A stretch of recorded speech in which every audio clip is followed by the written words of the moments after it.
याद रख खुद को मिटाएगा तो छा जाएगा, इश्क में जब इज्ज मिलाएगा तो छा जाएगा। और अच्छी आंखों के पुजारी हैं मेरे शहर के लोग, तू मेरे शहर में आएगा तो छा जाएगा। और शेर है, याद रख खुद को, याद रख खुद को मिटाएगा तो छा जाएगा, इश्क में जब इज्ज मिलाएगा तो छा जाएगा। और अच्छी आंखों के पुजारी हैं मेरे शहर के लोग, तू मेरे शहर में आएगा तो छा जाएगा।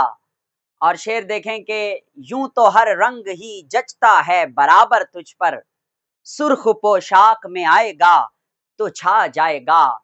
और शेर है कि हम कयामत भी उठा देंगे तो होगा नहीं कुछ, तू फकत आंख उठाएगा तो छा जाएगा। और जिस मुसव्विर की न बिकती हो एक भी तस्वीर, तेरी तस्वीर बनाएगा तो छा जाएगा। बिस्मिल्लाहिर्रहमानिर्रहीम। आज हम डिस्कस करेंगे चैप्टर नंबर 4 स्टाइकोमीट्री की एक्सरसाइज, और इसमें हम एमसीक्यू और शॉर्ट क्वेश्चन पढ़ेंगे। तो आगाज करते हैं आज के लेक्चर का। मैंने एज यूजुअल आपसे वादे के मुताबिक लेक्चर का आगाज एक खूबसूरत गजल से किया। अब हम केमिस्ट्री की तरफ वापस आते हैं और केमिस्ट्री में देखते हैं कि ये लोग हमसे क्या पूछने वाले हैं। Chapter number 4 lecture number 10 exercise के एमसीक्यू और शॉर्ट क्वेश्चन। एमसीक्यू में सबसे पहला एमसीक्यू क्या है, अपनी किताब खोल के रखिएगा। पहला एमसीक्यू है, which one of the following statement is incorrect. In 4 statement में से कौन सी स्टेटमेंट गलत है। पहली स्टेटमेंट है, 1 mole of nitrogen gas contain Avogadro's number of molecule. ये तो बिल्कुल ठीक है, 1 मोल एवोगैड्रो मॉलिक्यूल में, 1 मोल नाइट्रोजन के मॉलिक्यूल में मॉलिक्यूल की तादाद जो है वो एवोगैड्रो नंबर होती है। दूसरा, 1 mole of ozone gas contain Avogadro's number of molecule, ये भी ठीक है। और तीसरी, 1 mole of ozone contain Avogadro's number of oxygen atom, ये बात गलत है। और यही हमारा आंसर है, चार्ली वाला।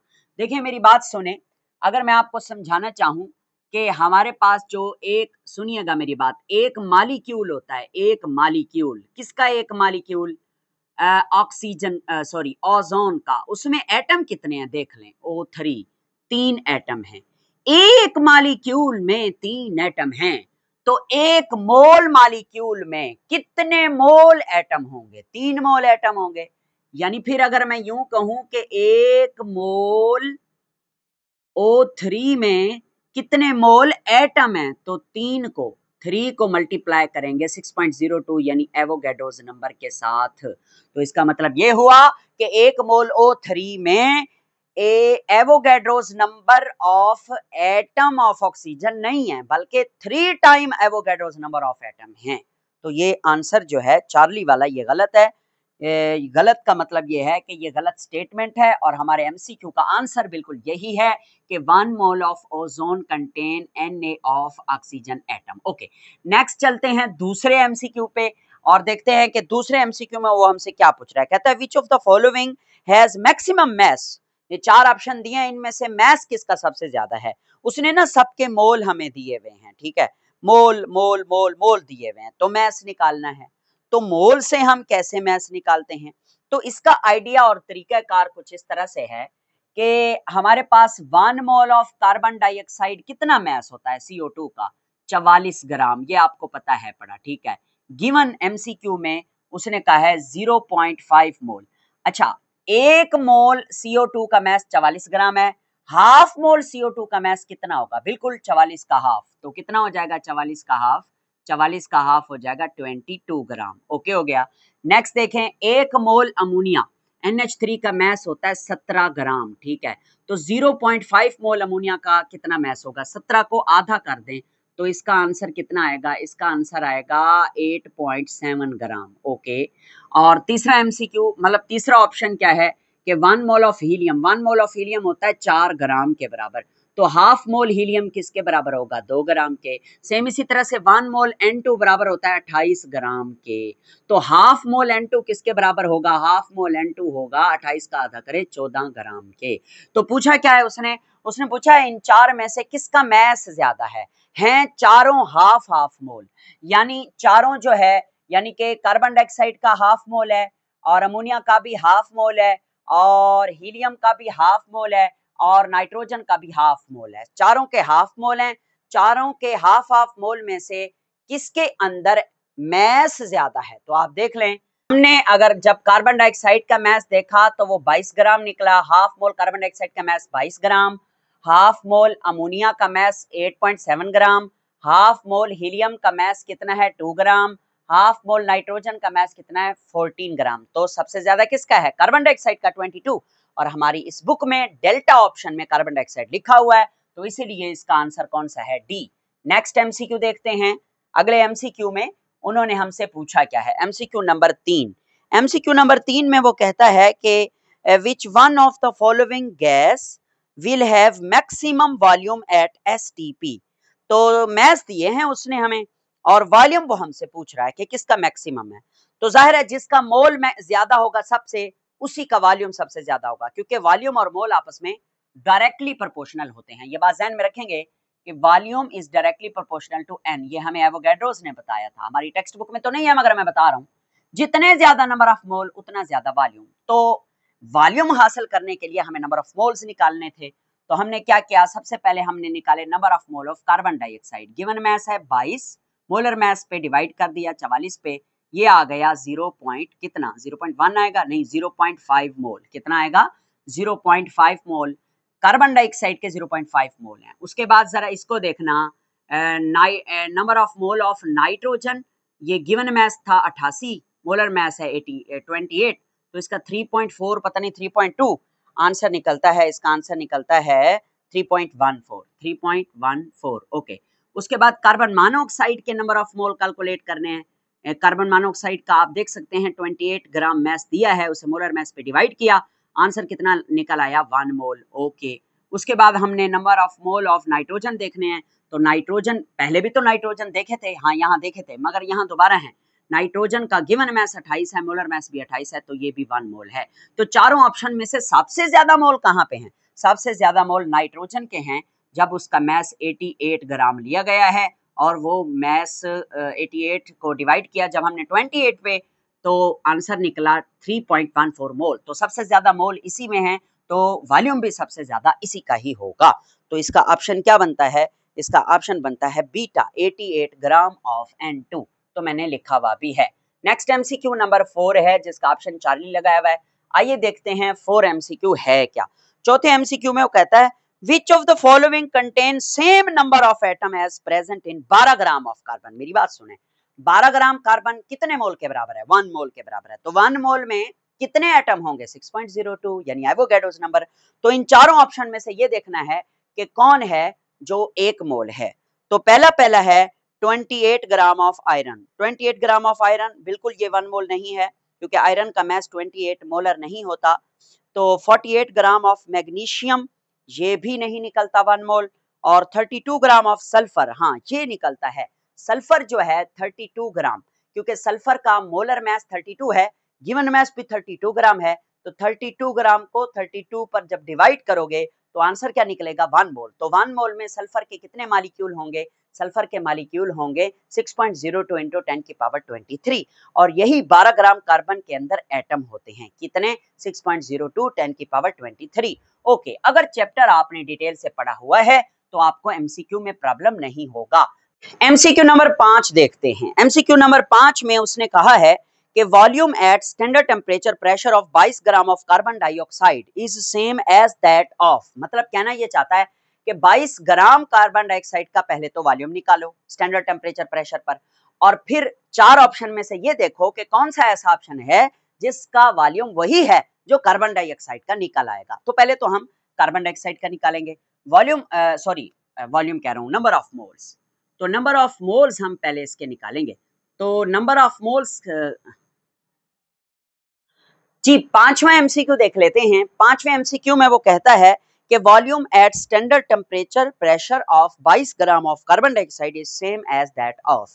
सुने ये एमसीक्यू कहता क्या है। वो कहता है 22 ग्राम आपके पास कार्बन डाइऑक्साइड है, उसका एसटीपी पर क्या वॉल्यूम है, पहले तो ये मालूम करो, ठीक है। उसके बाद आप ये देखो कि नीचे वाले 4 ऑप्शन में से कौन सा ऐसा ऑप्शन है जिसका वॉल्यूम वैसा ही होगा जैसा ऊपर वाले कार्बन डाइऑक्साइड का होगा। अब वॉल्यूम डायरेक्ट हम फाइंड आउट कर नहीं सकते, तो हम number of mole find out करेंगे, दोनों के कार्बन डाइऑक्साइड के नंबर ऑफ मोल देखेंगे और फिर नीचे जो 4 ऑप्शन है उनमें से जिस ऑप्शन के number of mole carbon dioxide वाले होंगे तो दोनों के अगर नंबर ऑफ मोल सेम होंगे तो दोनों का वॉल्यूम भी सेम होगा। ओके, तो सबसे पहले हम number of mole carbon dioxide के कैलकुलेट करते हैं। तो गिवन मास कितना दिया है 22 ग्राम, मोलर मास होता है 44 ग्राम, 22 44 कितना होगा 0.5 मोल। ओके सर जी, तो कार्बन डाइऑक्साइड के नंबर ऑफ मोल कितने निकल आए 0.5 मोल। तो 4 में से ये वाला अमोनिया वाला जो ऑप्शन है ना उसका नंबर ऑफ मोल सेम 0.5 मोल निकलता है। ये ऑप्शन नंबर बनता है आपके लिए बी। तो ऑप्शन नंबर बी जो है इसमें 8.7 ग्राम अमोनिया दिया गया है, उसके मोलर मास पे उसे डिवाइड किया तो नंबर ऑफ मोल कितने निकला है 0.5 मोल। इसका मतलब अमोनिया के भी 0.5 मोल हैं और कार्बन डाइऑक्साइड के भी 0.5 मोल हैं, दोनों के मोल बराबर हैं तो दोनों का वॉल्यूम भी बराबर होगा एसटीपी पर, जैसे कि ये volume is directly proportional to number of moles. Okay, तो बीटा ऑप्शन है 5वें एमसीक्यू के लिए। नेक्स्ट आइए देखते हैं छठा एमसीक्यू, ये भी सेम ऐसे ही मिलता जुलता है। छठे एमसीक्यू में कहता है 4 ग्राम NaOH है और contain same number of sodium ions as are present in. तो सेम नंबर ऑफ जो है आयंस निकालने हैं। अच्छा, नंबर निकालने हैं तो आप मोल्स निकाल लें, अगर मोल्स बराबर होंगे तो नंबर भी क्या होंगे बराबर होंगे।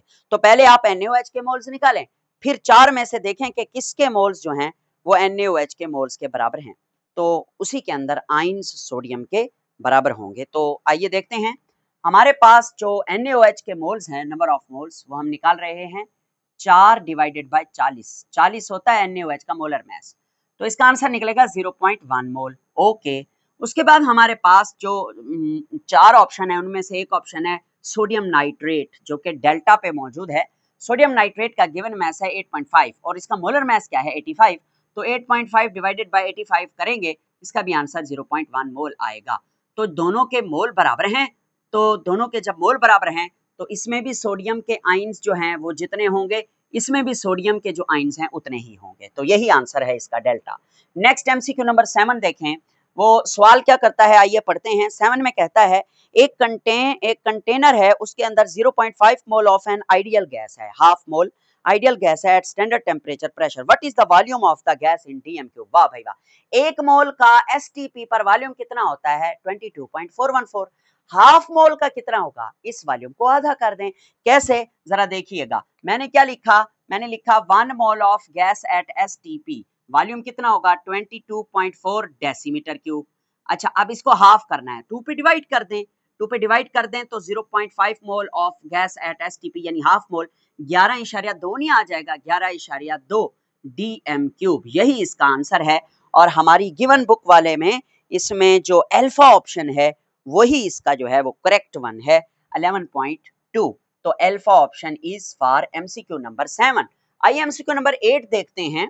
एमसीक्यू नंबर 8 में वो कहता है अ सॉल्यूशन, एक सॉल्यूशन है कंटेनिंग 4 ग्राम सोडियम हाइड्रोक्साइड, जिसके अंदर 4 ग्राम सोडियम हाइड्रोक्साइड है और वो सॉल्यूशन का वॉल्यूम कितना है 250 cm cube of solution, what is the molar concentration of this solution.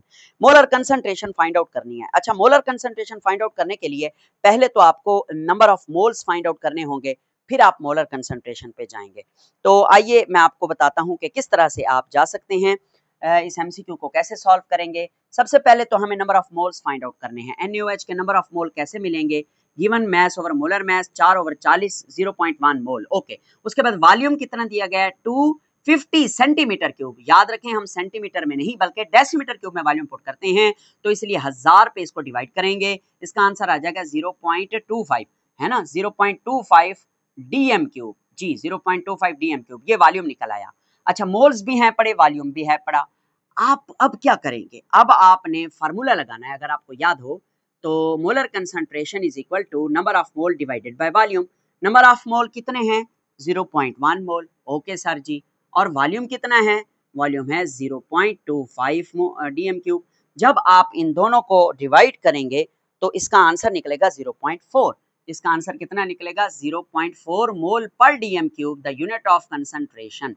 Okay, तो 0.4 कौन सा ऑप्शन है हमारे पास? 0.4 जो है वो ऑप्शन नंबर सी है, चार्ली।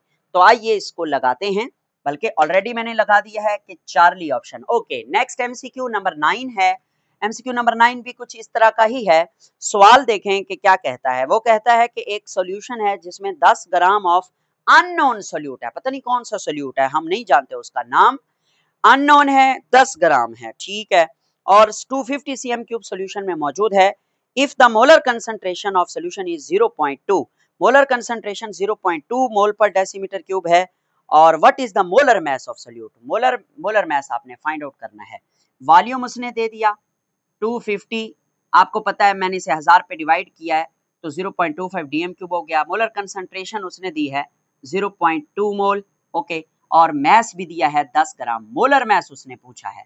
अब इसको कैसे सॉल्व करेंगे भाई? इसको सॉल्व करने का बेहतरीन तरीका ये है कि सबसे पहले आप ऐसा करें कि आप निकालें मोलर कंसंट्रेशन से number of moles. Sir ji number of mole नहीं दिए उसने हमें, number of mole, molar concentration से नंबर ऑफ मोल। तो मोलर कंसंट्रेशन का फार्मूला है C is equal to N/V। हमें ये चाहिए, इसको इधर ले जाओ, आंसर आ जाएगा, मतलब फार्मूला बन जाएगा N is equal to C multiply by V। N is equal to C molar concentration है वो है 0.2 और वॉल्यूम कितना है 0.25। तो इसको जब सॉल्व करेंगे ना तो इसके नंबर ऑफ मोल्स यानी इसका आंसर जो निकलेगा वो निकलेगा 0.05। अब मोल निकल आए ना तो अब आप मोलर मास बड़ी आसानी से फाइंड आउट कर सकते हैं। वो कैसे? आपको फार्मूला आता है, number of mole is equal to number of mole is equal to given mass over molar mass. अब इससे हमें क्या चाहिए? हमें मोलर मास चाहिए। मोलर मास को इधर ले जाएं, नंबर ऑफ मोल को इधर ले आएं, फार्मूला हो जाएगा molar mass is equal to given mass divided by number of moles. तो गिवन मास है 10 ग्राम और मोल्स कितने हैं 0.05। तो इसका सही आंसर जो हमारे पास निकलता है वो है 200 gram per mole. This is the answer for this MCQ, 200 gram per mole. तो चार्ली ऑप्शन में 200 ग्राम मौजूद है, तो यहाँ पे भी आप चार्ली लिख देंगे। एमसीक्यू नंबर 10 में वो कहता है कि आपके पास एक सैंपल है नाइट्रोजन गैस का, has mass of 14 gram. How many nitrogen atom are present in this sample? आइए समझते हैं। सबसे पहले तो हम दिए गए मैस से नाइट्रोजन के मोल निकालेंगे। Number of mole of nitrogen, given mass 14 है, मोलर मैस 28 है, 0.5 मोल आंसर आ जाएगा। तो गिवन मोल कितने हैं 0.5 मोल। अब आप समझना 1 mole of N2, 1 mole of N2 में कितने मोल N एटम हैं? 2 मोल N एटम है। सर ये कैसे हुआ? अब इसको आप समझे ना, देखो एक मॉलिक्यूल होता है ना जो नाइट्रोजन का, उसमें कितने एटम हैं? 2 एटम हैं, 2 एटम ऑफ N, नाइट्रोजन के 2 एटम हैं।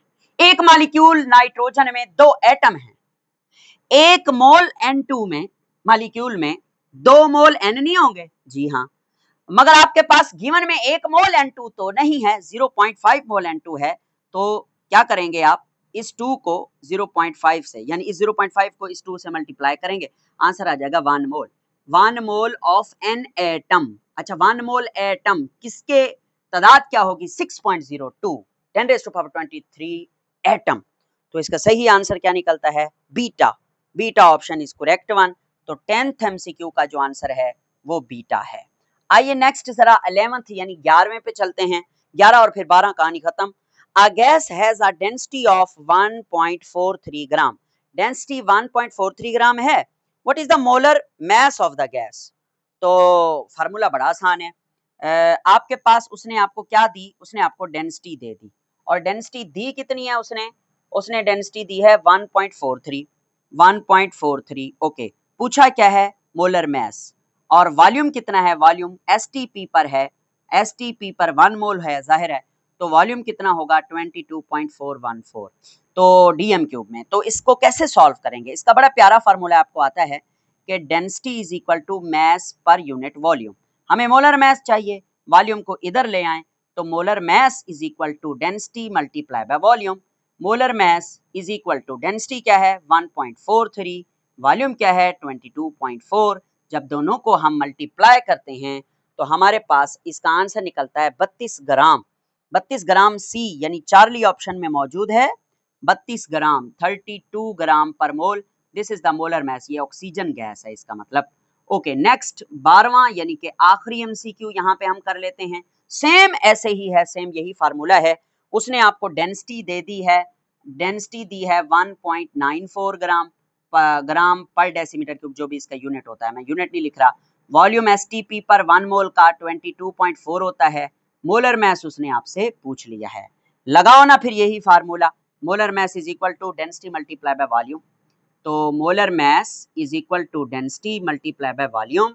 तो molar mass is equal to density 1.94 multiply by 22.4। जब आप इन दोनों को मल्टीप्लाई करोगे, बल्कि 1.96 है, सॉरी फॉर दैट, जब आप इन दोनों को मल्टीप्लाई करोगे तो इसका आंसर निकलेगा 44 gram. Molar mass is equal to 44 gram. इसका मतलब ये कौन सी गैस है, ये कार्बन डाइऑक्साइड का मास है। तो यहाँ पर आके हमारे एक्सरसाइज वाले एमसीक्यू खत्म। अब हम देखेंगे इस चैप्टर में इस्तेमाल होने वाले शॉर्ट क्वेश्चन, बहुत ही आसान हैं, सबसे ज्यादा आसान हैं, और इनके आंसर भी मैक्सिमम क्वेश्चंस के टेक्स्ट बुक के अंदर से मैं आपको ढूंढ के बताऊंगा। तो सबसे पहला सवाल क्या है, अगर आप देखें तो आपकी एक्सरसाइज में पहला सवाल है, how is the concept of mole derived from the Avogadro's number. जो कॉन्सेप्ट ऑफ मोल है वो एवोगैड्रो से कैसे डिराइव होता है। तो यहाँ आपने करना क्या है, यहाँ अपने मोल और एवोगैड्रो का आपस में रिलेशन देखना है। वो कैसे, मैंने लिख दिया है, मैंने लिखा है कि the number of particles the number of particles present in 1 mole of substance are, कितने होते हैं, 1 मोल सब्सटेंस में पार्टिकल की तादाद 6.02 10 की पावर 23 होती है। बस यही बात है। अब मोल कैसे, कंसेप्ट ऑफ मोल जो है ना ताल्लुक रखता है एवोगैड्रो से, क्योंकि एवोगैड्रो नंबर ही तो 1 मोल के बराबर हैं। और इट इज कॉल्ड, या दिस, ये जो है इसे कहते हैं Avogadro's number, and it is represented by Na, और इट्स वैल्यू क्या है 6.02 इंटू 10 की पावर 23 एटम। अब इसको समझेंगे कैसे, आप एक एग्जांपल देंगे, ठीक है, एक दें, दो दें, तीन दें, आपकी बुक में बहुत सारी एग्जांपल्स हैं कि 6.02 इंटू 10 की power 23 atoms of carbon is equal to 1 mole of carbon. Same इसी तरह से आप ये भी लिख सकते हैं कि 6.02 इंटू 10 की power 23 molecule of water is equal to 1 mole of water. तो ये इसका आंसर है, जितना मैंने लिखा है सारे का सारा। नेक्स्ट बी पे देखें, कुछ डेफिनेशंस हैं, उनके बारे में आपसे पूछा है, जैसे कि मोलर मास की डेफिनेशन, मोलर वॉल्यूम की डेफिनेशन, मोलर कंसंट्रेशन। तो पहला है मोलर मास। तो आपको पता है the mass of 1 mole of any substance is called molar mass.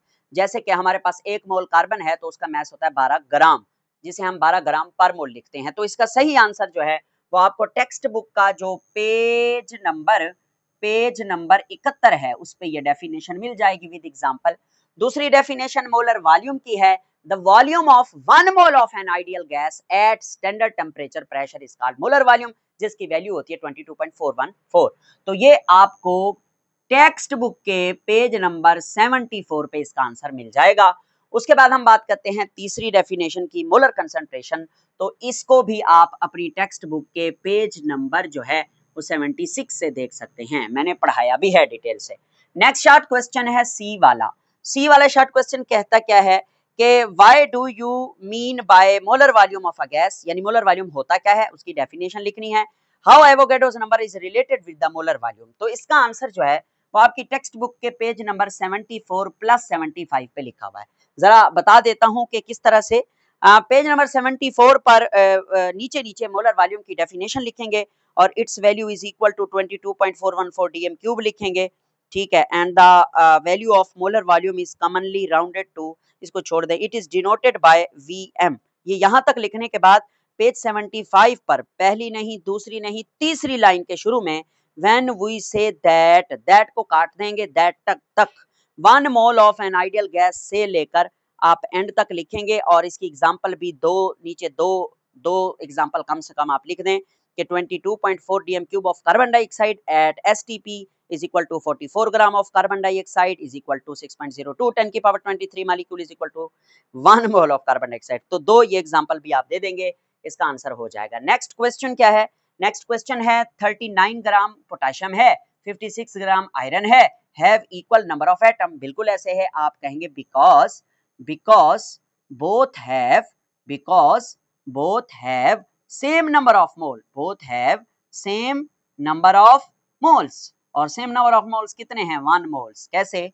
आपको पता है पोटाशियम का जो 39 ग्राम होता है, 39 ग्राम ऑफ पोटाशियम, ये उसका मोलर मास है, तो इसका मतलब ये 1 मोल के बराबर है। और 1 मोल में कितने एटम होते हैं? 6.02 इंटू 10 की पावर 23 एटम होते हैं। यही फिक्रा आप लिखेंगे ऊपर वाले के लिए कि Fe बल्कि यहां से लिख दें आपके 56 ग्राम, ये भी 1 मोल है, of Fe is equal to 1 mole of iron is equal to 6.02 into 10 की power 23 of atoms of iron, atoms of Fe। Okay sir ji, ये इसका आंसर है। टेक्स्ट बुक में तो नहीं, आपको हेल्पिंग बुक्स में प्रॉपरली मिल जाएगा, वरना आप खुद भी लिख सकते हैं। नेक्स्ट देखें, बड़ा इंटरेस्टिंग क्वेश्चन है ई वाला। 4 ग्राम हीलियम है, 17 ग्राम अमोनिया है, 64 ग्राम सल्फर डाइऑक्साइड है। कहता है तीनों का वॉल्यूम अलग अलग सेम है 22.414। हालांकि तीनों में मैसेज भी मुख्तलिफ हैं, और जाहिर है मैसेज क्यों मुख्तलिफ हैं? क्योंकि एटमों के साइज भी मुख्तलिफ होंगे। तो ऐसा कैसे हो सकता है? वो कहता है कि 4 ग्राम हीलियम है, तो इसका मतलब ये 1 मोल हीलियम है, 1 मोल हीलियम हो गया, ओके, क्योंकि इसका मोलर मास है। इस तरह 17 ग्राम अमोनिया है, तो इसका मतलब 1 मोल जो है वो क्या है? NH3 है। और 64 ग्राम SO4 है, तो इसका मतलब ये भी 1 मोल ऑफ SO2 है। तो सबके जब मोल बराबर हैं, तो सबके मोल बराबर हैं, तो सबके अंदर नंबर ऑफ पार्टिकल के भी बराबर होंगे। इसमें भी एवोगैड्रो नंबर ऑफ पार्टिकल, इसमें भी एवोगैड्रो नंबर ऑफ पार्टिकल, इसमें भी एवोगैड्रो नंबर ऑफ पार्टिकल, और सारे जो हैं वो स्टैंडर्ड टेम्परेचर प्रेशर पर पड़े हुए हैं, तो सबका वॉल्यूम यही होगा। ये बात हमने पढ़ी थी अपनी टेक्स्ट बुक में। चाहे मैस जो भी हो, वो मैटर ही नहीं करता वॉल्यूम के ऊपर। उसकी वजह ये होती है कि गैसियस स्टेट में, गैस की हालत में, आम कंडीशन में कोई भी गैस का एक एटम अपने दूसरे एटम से, तीसरे एटम से अपने डायामीटर के लिहाज से 300 गुना फासले पर होता है। मतलब कैसे? फर्ज करें ये एक एटम है, इस एटम का जो डायामीटर है वो 1 सेंटीमीटर है, ठीक है, इसका भी 1 सेंटीमीटर, इसका भी। तो एक एटम दूसरे एटम से 300 cm यानी सेंटीमीटर अपने डायामीटर के लिहाज से 300 गुना फासले पर होता है, ठीक है, होता है। जब वो वॉल्यूम सेम घेरते हैं, मतलब 3 डब्बों में अलग अलग से ये गैसेस मौजूद हैं, कोई गैस का एटम छोटा है, किसी गैस का एटम बड़ा है, बाहर जब थे तो हर गैस के एटम्स के दरमियान उनके साइज के एतबार से 300 टाइम फासला था। मगर जब उन्होंने देखा कि हम हैं भी एक एक मोल और हमारा टेम्परेचर भी सेम है, प्रेशर भी सेम है, तो तीनों ने वॉल्यूम सेम घेरा। कैसे सेम घेरा? जो बड़ी गैस के मालिक्यूल होंगे ना, वो जरा करीब करीब रहेंगे, जाहिर है जगह जो कम है। जो छोटी गैस के मालिक्यूल हैं वो दूर दूर रहेंगे, क्योंकि बाहर तो वो बहुत दूर है। जब वो कम जगह देखेंगे तो बड़े मालिक्यूल करीब करीब होके रह जाएंगे और छोटे मालिक्यूल जरा दूर दूर रहेंगे, मगर वो जगह वही 22.414 DM³ ही घेरेंगे। अगर आप ये ना भी लिखना चाहें ना 300 cm³ वाला, तो आप सिंपल ये लिख दें, क्योंकि सारे जो एग्जाम्पल्स हैं सारे 1 मोल हैं, सबका टेम्परेचर प्रेशर सेम है, सबके अंदर नंबर ऑफ पार्टिकल सेम है। हम पढ़ के आए हैं मोलर वॉल्यूम को कि अगर नंबर ऑफ पार्टिकल सेम हो, मोल सेम हो, आइडियल गैसेस हो, टेम्परेचर प्रेशर सेम हो, तो वो वॉल्यूम भी सेम घेरते हैं, ठीक है, ओके। नेक्स्ट, उसके बाद ना समझ आए तो फिर कमेंट करना, फिर दोबारा समझा दूंगा। कोशिश की है मैंने, मुझे तो पता चल गया कि ये क्या है, और पता भी था पहले। मैं ऐसा करूंगा, डिस्क्रिप्शन में एक मोलर वॉल्यूम का लिंक मैं पेस्ट कर दूंगा, वो जो मैंने पहले पढ़ाया था मोलर वॉल्यूम, तो उससे भी आप इस आंसर को टैकल कर सकते हैं। खैर, कोई इतनी ज़्यादा इसमें परेशान होने वाली बात है ही नहीं, जो मैंने करा दिया वही ठीक है। नेक्स्ट, और मेजर जो आपकी हेल्पिंग बुक्स हैं उसमें ये वाली बात लिखी हुई भी नहीं है, 300 cm³ वाली, सॉरी सेंटीमीटर। अच्छा, अब हम नेक्स्ट देखते हैं।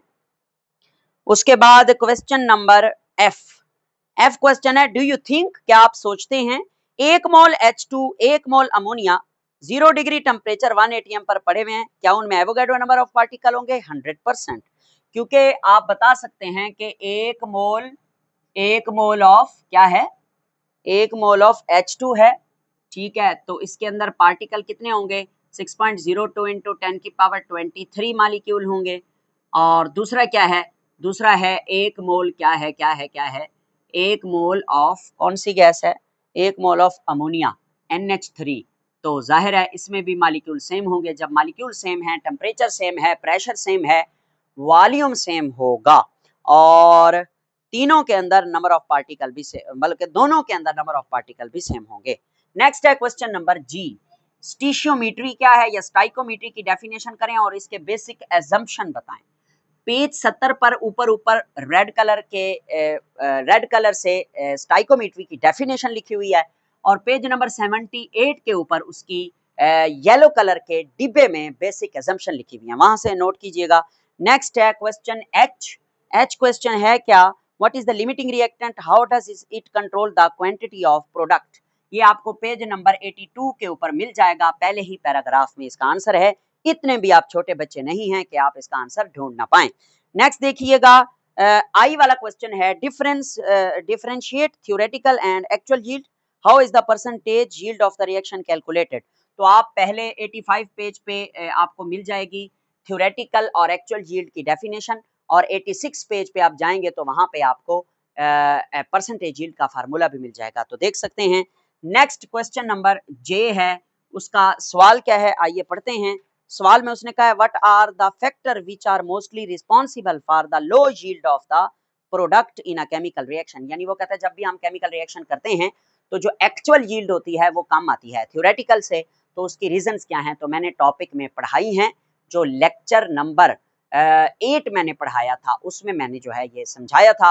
खैर अभी भी आपको बता देता हूं कि आपकी बुक में पेज नंबर 85 और 86 के ऊपर 3 पॉइंट में ये बात लिखी हुई है कि कौन सी ऐसी वजूहात हैं जिसकी वजह से एक्चुअल यील्ड जो है वो कम आती है। तो बहुत शुक्रिया, हमारा ये आज का लेक्चर यहाँ पे खत्म होता है। अगले लेक्चर में हम सिर्फ और सिर्फ न्यूमेरिकल करेंगे, वो भी इसकी एक्सरसाइज के, और वादे के मुताबिक मैंने एक एक चीज इस चैप्टर की मुकम्मल करा दी है।